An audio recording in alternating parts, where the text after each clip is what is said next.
Hi everyone, Bandanner here. I hope you're all doing well. Welcome to the channel.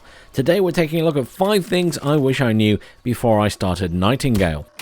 The first is going to kind of be 2 tips in one because it's something that is important leading into something else that is important.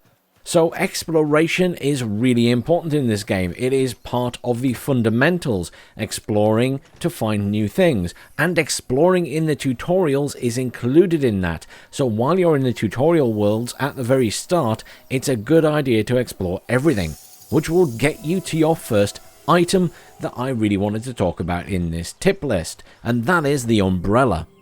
Every umbrella in the game is technically magical and will allow you to float, even from the very first one you can pick up in one of the tutorials out of a crate. So in my effort to collect everything in the tutorials, I jumped off something high and broke my leg. What I could have actually done was just simply floated down with the umbrella, if only I'd known. To use the umbrella, you simply hit the F key on the keyboard while you're in the air.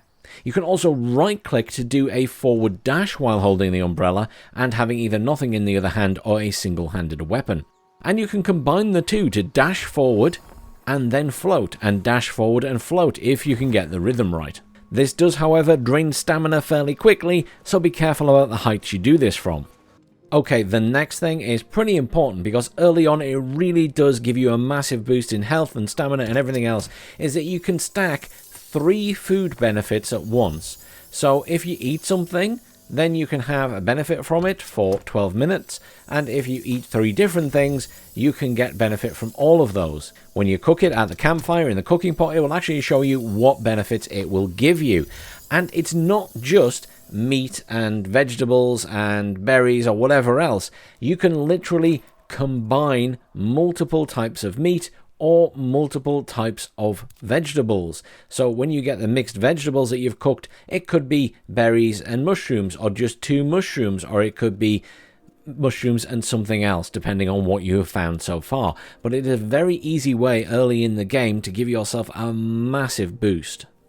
The next thing is sort of aimed at early game is that it's really important to get essence because this is the main currency. Now, a lot of things you can find by exploring, but some of it you will end up buying from the local shop. And this person will want essence. It's also used for repairing everything early in the game. So you will end up going through a lot of this.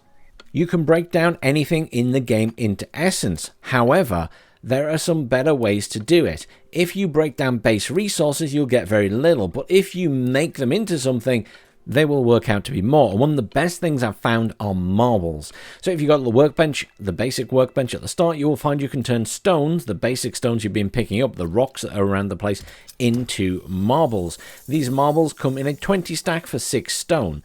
If you were to extract those 6 stone, you would get 6 essence. However, if you extract 20 marbles, you get 40 essence. I wouldn't be surprised if this gets patched out at some point because it seems like a really easy way early on to get a heck of a lot of essence. Next up at number 4, we have the Realmic Transmuter. Now this is something I wish I knew about earlier on because you can kind of build your base near it and then you can adjust your actual realm. So this magical device allows you to put in a minor realm card and change the realm. It can have positive and negative effects, so you want to be careful what you're sticking in there. However, on my map it was absolutely miles away from everything else, and I didn't realize that it was even there, so I never even went to explore to see what it was.